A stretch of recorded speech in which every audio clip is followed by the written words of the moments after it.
Here we go, back to Mr. Tucket, and today we're at chapter 4 and 5. There are certain things that are always easy to remember because of the way they happen. Francis's first sight of Mr. Jason Grimes was like that. He would remember it always because of the way Mr. Grimes ignored the Pawnees. It was not an easy thing to do. The Indian dogs were snapping at the hooves of his horses and pack mules, and the squaws and the children were so thick all around him that he only showed from the waist up. Yet he ignored them, threading his horse carefully, gracefully around the noisy women and children, looking off in space as though they didn't exist. He made quite a figure as he rode, straight-backed, moving easily with the horse's roll. Francis got more of an impression of a piece of timber bolted to a saddle than a man until he looked at Mr. Grimes's face. It was a thin face and almost as dark as an Indian's, except that it bore a bushy beard and mustache. He had thin lips and washed-out blue eyes, and on top of his head he wore a dashing but dusty derby set slightly back with one long feather sticking straight up from the band. He had on fringed but otherwise not very fancy buckskins, plain moccasins, and no belt. That's him in the front picture. See him right there? One arm. There's the arm. See his bowler hat with the feather? That's him. The last thing Francis noted was that Mr. Grimes' left arm was gone. He carried his rifle wrapped in a buckskin case with the same hand that loosely held his horse's reins, and the fact that he had no left arm didn't seem to bother him at all. It seemed almost natural, as though he would have looked odd with a left arm. Francis realized suddenly that he was staring with his mouth open. He shut it. He moved forward through the crowd around the mountain man. "Hey," he called. "Hey, over here. I'm a captive." The word sounded funny when he had said it, but he saw that the mountain man had heard, for he looked down from his horse quickly, then back up. Francis wasn't sure, but he thought the derby-topped head had shaken left to right just once, as though telling him to be quiet. Then he couldn't see anything more because his mother found him. Remember, that's the woman where he's enslaved. Found him and dropped a noose over his head. She dragged him back, cackling happily, and led him into a corner of the lodge. With his hands tied in back of him and his ankles lashed firmly together, Francis had plenty of time to think. Most of his thoughts were about the mountain man. How could he come into the Pawnee camp and not be harmed? And why had he come? Was he a friend of the Indians? There were no answers in that dark corner of the lodge, but one thing was plain. The Pawnee weren't going to kill the mountain man. Just the opposite. His arrival was to be the reason for a full day of celebration. Francis heard all the preparations, and with this knowledge, his heart sank. Any man that friendly with the Pawnees wouldn't be likely to offer him help in escaping. All that day he lay in the lodge wondering. He got no food and no water. By 9 that night, when the dancing had reached its full frenzy, he at last fell asleep. Francis wasn't sure of the time when he opened his eyes, but it was either very late that same night or very early the following morning. He did know why he had awakened. There was a calloused hand clamped over his mouth, and in the darkness of the lodge he could make out the shape of a derby. It was the mountain man. Francis felt the bushy beard against his ear and heard a whisper. "Don't move. No sound.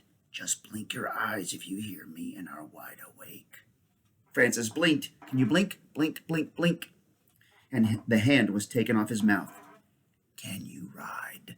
the mountain man asked, still whispering hoarsely. Francis nodded. "Good.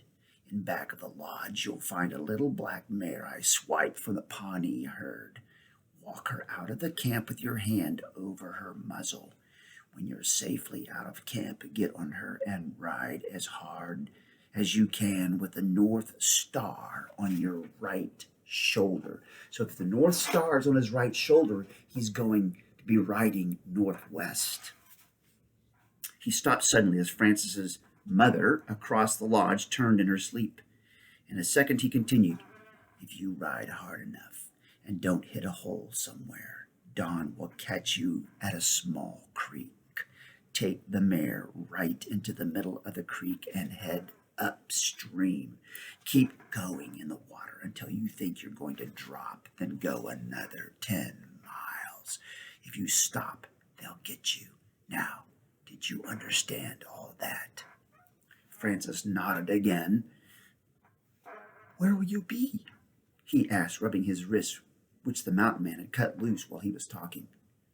Why, I'll be sitting right here in camp, the mountain man answered, chuckling softly, eating a good breakfast, wondering whether or not they've caught you. If they don't, I'll see you in a couple of days. Now, are you going to sit and jaw all night or get riding? Francis took it for the command it was. 30 seconds later, he was leading the little mare quietly out of the village, hoping with all his heart that he smelled enough like an Indian not to upset the dogs. A minute after that, he was on her back, wishing he'd never told a lie in his life. The only time he'd ever been on a horse was when he'd ridden a workhorse while his father plowed. That had only been at a walk and with a lot of harness straps to hang on to. The little black mare didn't even have a blanket on her back, and she only had 2 speeds, dead stop and full run. That was chapter 4, now chapter 5. Francis got his first mouthful of dirt not 100 paces from where he got on the little black mare. Luckily, he had figured on falling off and had taken the precaution of wrapping her jaw rope tightly around his hand. When he hit the ground, she dragged him only a couple of yards. He didn't have time to moan about his scraped elbows and knees.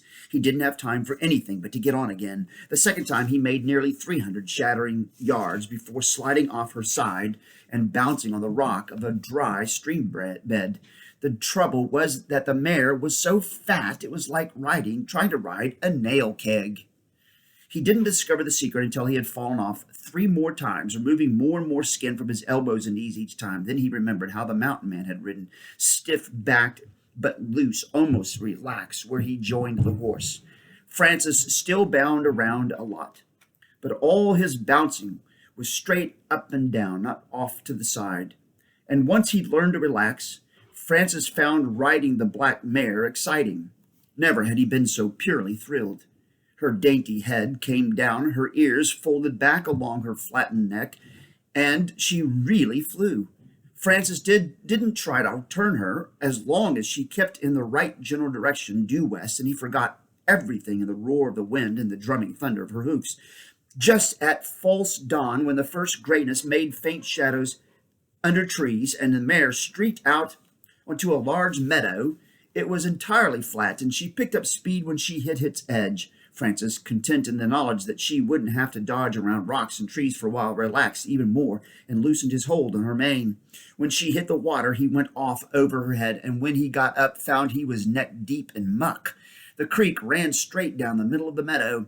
When he finally managed to scrape the mud from his eyes, the mare was nowhere to be seen. He had dropped the jaw rope, and she had gone on. He couldn't even hear her hoofs. He wanted to look for her, then realized he hadn't time for that. This was the stream the mountain man had been talking about. Horse or not, his orders had been definitely head up the middle of the stream and don't stop. He stepped deeper into the water, but didn't start upstream immediately. He felt sad that the mare was gone. He would have liked to keep her a while, and though he didn't think much of the Pawnees, he admired the horses. "Thank you," he said quietly, looking off into the darkness. "Thank you, little mare. It was a good ride." And he started walking in the water, only vaguely aware of the chill. Real dawn caught him nearly 4 miles up the stream. He had long since left the meadow behind, and the stream was now bordered by thick scrub pine trees. He was very tired and ached all over from his many falls from the mare, but he knew that if he stopped before getting far enough upstream, he might not meet the mountain man again. So he kept walking, not in miles or even yards, but in steps. All day long he did that. He quit thinking of food early in the morning. It did nothing but make him hungry, and somehow, without his having been aware of the passing of a day, evening found him still trudging, still moving. He didn't know how far he'd come, only hoped it was far enough. Just as the first night birds began dipping and wheeling over the stream for insects, Francis Alphonse Tucket pulled himself onto the bank beneath a clump of overhanging willows and dropped like a bag of sand. In 5 seconds, wet clothes and all, he wouldn't have heard the Indians, even if they beat their drums, right next to his head. That was Mr. Tucket. chapter 4 and 5. Next week. See ya. Bye.